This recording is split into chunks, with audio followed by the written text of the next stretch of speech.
No fewer than 33 persons in Yobe and Jigawa State have lost their lives to cholera disease. Cholera don't kill more than 30 people. Nigeria is once again battling against a new wave of a cholera outbreak. The bacteria causing cholera can be expelled through feces for nearly 2 weeks after infection. They can be shed into the environment to infect other people. It is passed on from feces through contaminated food, water, drinks and unhygienic environment and causes severe dehydration. Infected people can die if their illness is not quickly managed with oral rehydration therapy. Cholera is endemic and seasonal in Africa's most populous country, where only 14% of the 200 million population have access to safe drinking water.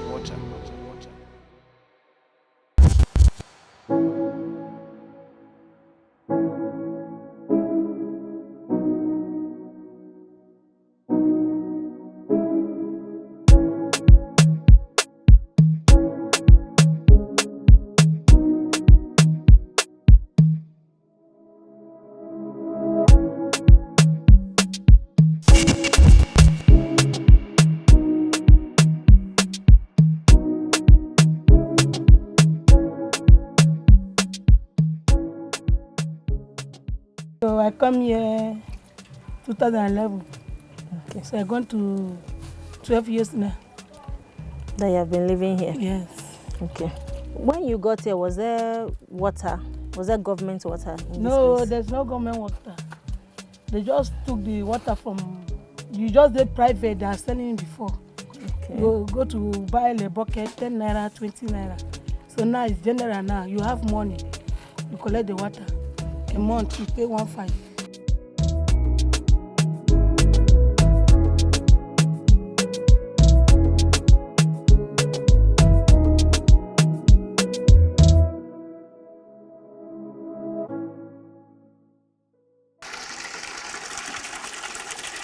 Do you drink this water too? Yes. We drink it. I'm trying to follow the pipe to see where it will lead us to, but you can see that the way the pipes have been laid are not actually the best. They're out here in the open and, through the gutters and sewage. I can actually, smell a little bit of sewage as well coming through right now. And, there should be some concern as to how hygienic this is, for people to consume. And also what level of contamination this is exposed to because of the way the pipes have been laid. But you can come with me. Let's just come through this little community. I can see, if you follow this pipe, you can see that this one actually connects into this house. And like she said, come, you can see how the connection comes into the house to supply water into this household. If we follow it through here, we can also see it comes here, supplies water into this house, and it goes on and on, like that, supplying water into the different households. So as we're coming through this community, we're still seeing, signs of the said pipe that has been connected here, leading into people's homes. So we're actually going to the chief's palace now.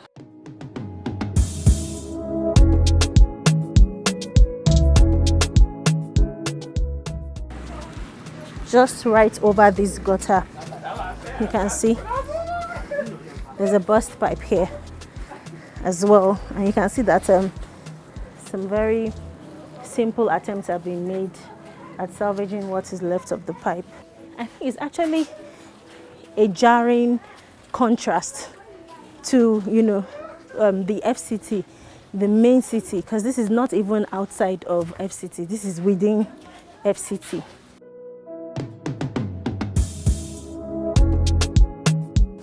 So as I cross over this gutter, I'm here to meet again with pipes going through sewage.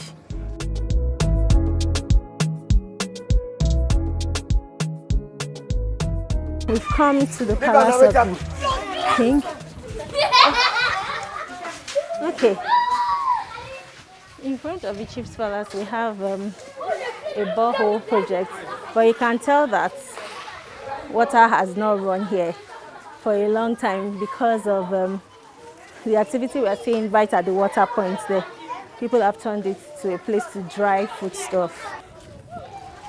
So as you can see, because of how, it's not been functional for a while, it's not been functioning for a while, you can see that people have even turned this place to, part of their domestic, for their domestic use.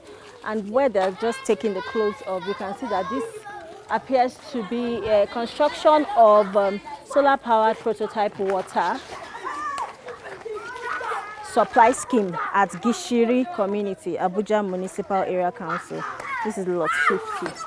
It appears to be one of the Millennium Development Goal projects that was executed here in FCT. But I mean, obviously, this project is no longer working. There are cobwebs on it. The pipes have been cut in half. So what you can actually see here is people come here to cook. As you can see, there's a tripod of stones here. And at the water point, where the people would have been getting water from, you can see the people have turned the place into where they dry their onions, their beans, and other foodstuff, which is very interesting. And this is right in front of the palace of the Seriki of this community. When we asked to see the Seriki, we were told that he was not available, but we were given his phone number. So we called him over the phone.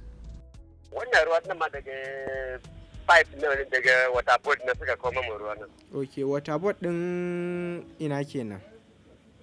Water board na zone 4 na zone 6 nan hame. Na zone 6. Kusa da tabin nan zone 4 nan kuma suna suka kawo abin nan. So ya biyo daga zone 6 kenan ya zo zone 4 har nan Gishiri. Water board ne. To sarki mun gode. Although the PVC pipes laid in this community are highly durable, because they are constantly exposed to the sun, their tensile strength weakens and they become brittle. Also, because they are in the path of humans and sewage, when they become brittle, people step on them or the velocity of the sewage damages them and they give way not only to leakages but provide an entrance for contaminants, including the bacteria causing cholera.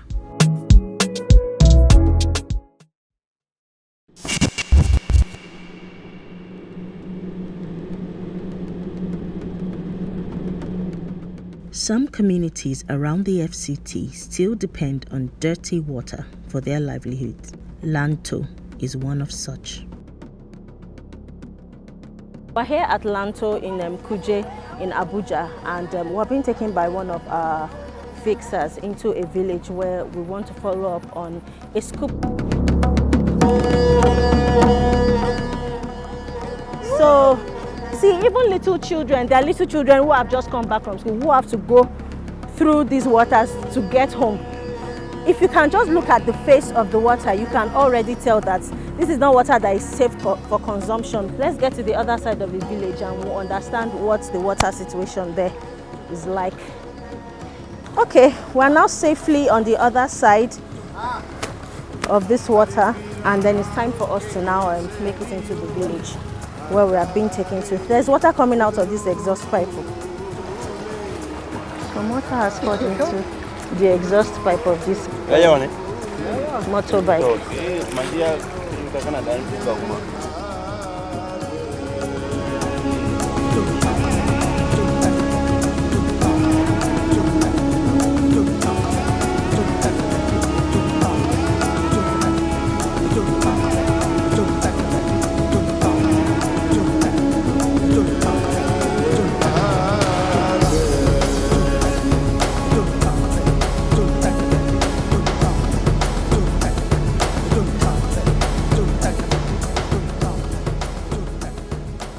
So we've met one of the villagers here who is taking us to the head of the village's house. Is the Seriki.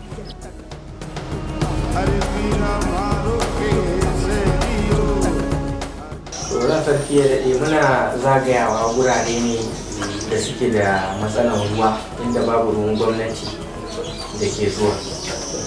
to shi ne yau muka zo na domin tattauna da ku wato ji ya yanayin wannan guri na ku.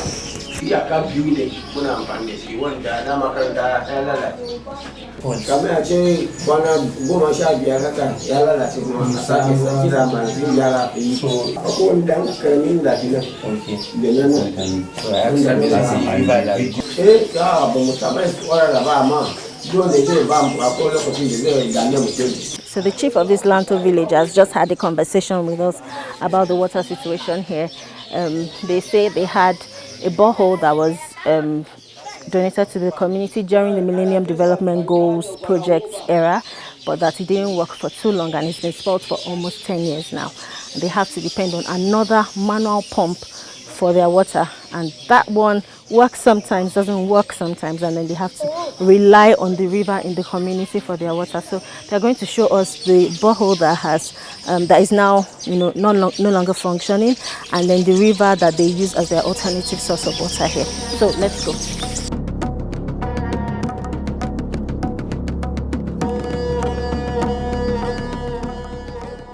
So if you can see in the distance here, come closer, there is a monopump here which used to serve the community in the early 90s. I'm told that it was donated to this community in 1991 to be precise, but as you can see, it's no longer functional, and the farmland and weeds and the farm has literally covered it up.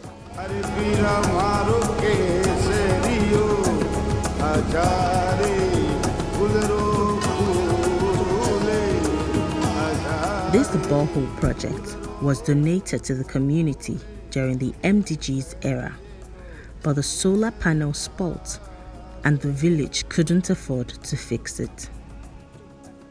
Next up is the river that this village relies upon when all else fails. See, this is quite a distance. When they cannot, when the monopump is not working, they have to come here to this river that I am approaching to fetch all the water that they would use both for drinking and domestic purposes. Here we are. And this is not the water we pass through that place where we use they enter the village. Okay.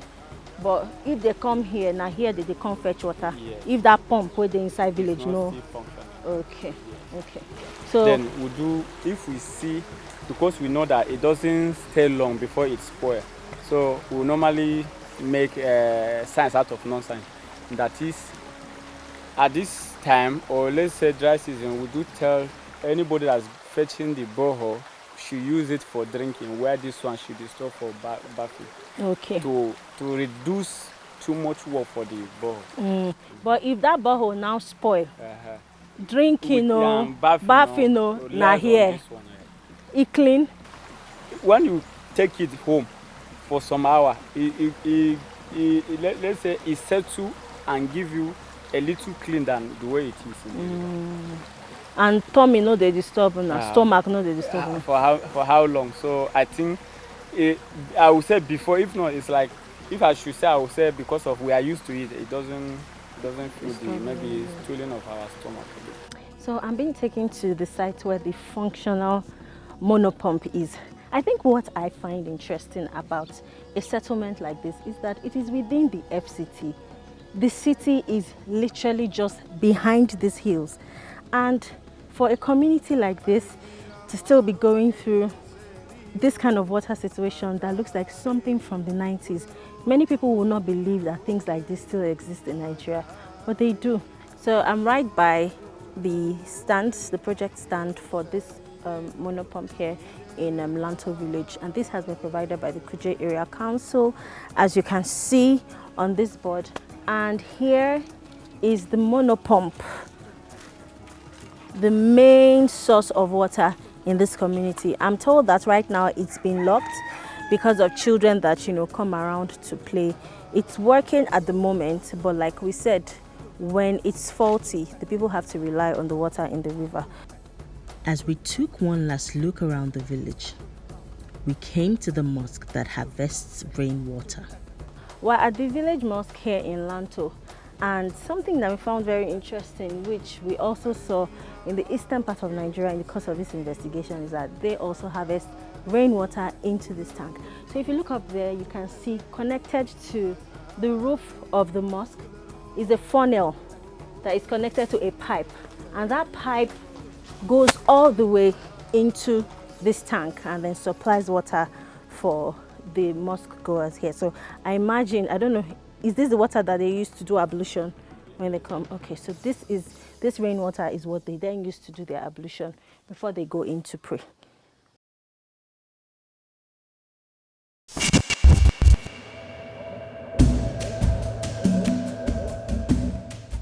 About a year ago, this community experienced an outbreak of cholera.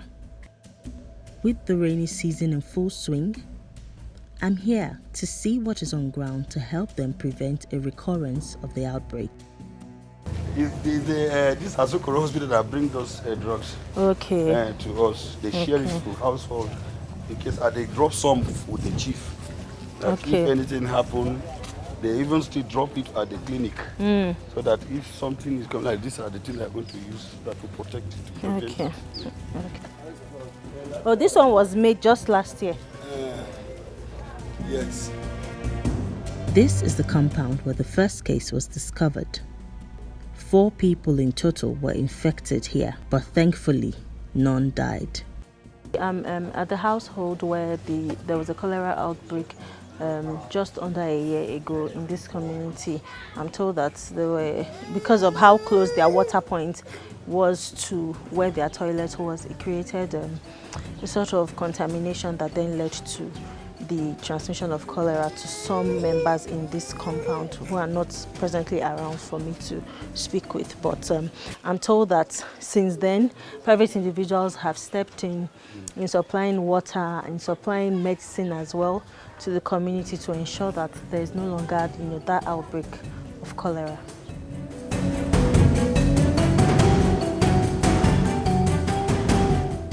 Is there a time when they turn it on and turn it off? Yes. Okay. Once it full, the robbers, they off it. Okay. They make use of it. Okay. But this is a privately funded borehole. Yes. It's not the government that did this one. Okay, no problem. As I was taking through the community, I ran into more privately funded boreholes, many of which were built through the contribution of households.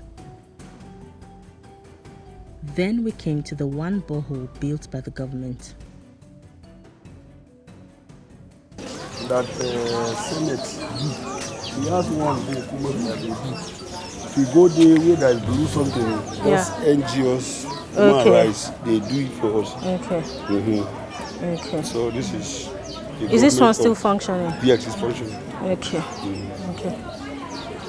To see. When did they do this one? It's almost 3 years ago. And it depends on the electricity in the community to pump. Yes. Not solar power. They even give a chain. Once they are doing it like that, they will give them a chain in case if there's no light. Okay. They can use it. The generator. Okay. What, the way how the country is, let me tell you, I can't hide what the NGOs have been doing for this community. They have been doing a lot of things for you. So if you are talking about government something, nothing, they will just there and be eating the money, doing some nonsense, but the people that are doing the lot of work for this community is NGOs. So that NGO intervention has been very helpful. Very. Because I'm thinking, if this is the only water project that the government has done in this community, so that's what I'm thinking. Is it supposed to serve this whole community? And how many people can you estimate are in this community, this Kobe Sariki? 3,000. But if we are talking about this, the whole entire is over something of 7,000 something. It is safe to say that the people of Kobe Sariki have taken their water fate into their own hands.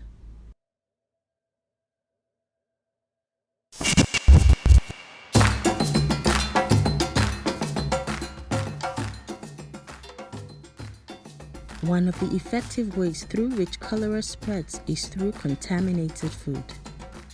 When there is no water in our marketplaces, the risk of a cholera outbreak looms. Welcome to Mpape Market.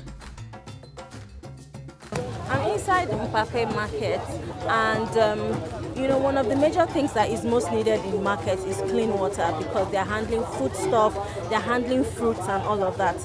And right now we're here in the Mpape Market, and we've realized that what we thought was the major source of water for the people in this market is just for the mosque, and pardon all the people working in front of the camera. And what the people actually use is water that is bought from the water hawkers. So we're going to talk to a few of them, but we need to get into the market and talk to the people who are selling, especially food items, especially fruits, because it's so easy to spread cholera, through these means. So come with me.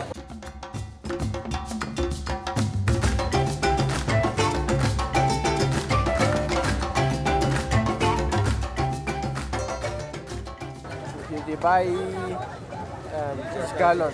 Okay, so he also buys Merua. 50 naira. Okay. Per gallon. So how much does he spend like in a day to make sure his fruits are clean for his customers? Spend almost 200 per day. So that's 4 gallons to wash your fruits. Do you know where they are getting the water from? I don't actually know where they're getting the water from. Sure, it is borehole water. Okay, you're sure it's borehole water, even though you don't know where they are getting it from. Okay. There's no well, something like where all tap in here. All they have is borehole.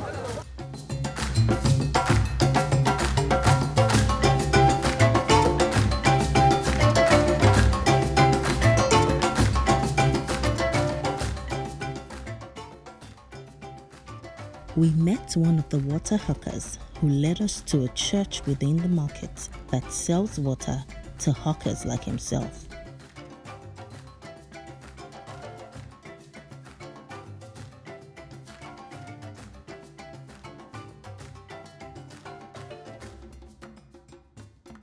I met the supervisor of the borehole. When was it created, the borehole that belongs to the church? I think borehole was big borehole that 2017. In 2017, that has been about 5 years now. Yeah. Okay. And when the borehole was made, did the church set out to maybe allow the public use the water, or along the line the church just decided, okay, you know what, let's make water available to people at a very subsidized rate? When they make this borehole, it was free.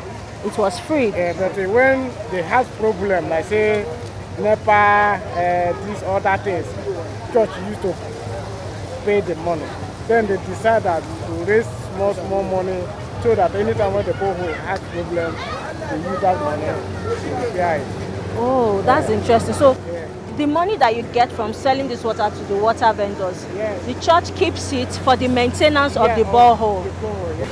What I find interesting is that even though the water is coming from a borehole, it is assumed that it's generally clean, the kegs that these people use to fetch the water is not clean. Out of curiosity, we took a peek into the kegs, and here's what we saw. You can see that there's some green stuff forming, around it, and this is the water that is then used in this market to wash your fruits and to wash your meats and other consumables. As we left the market that day, I was convinced that the annual cholera outbreak in Abuja might have slowed down, but it is certainly not over.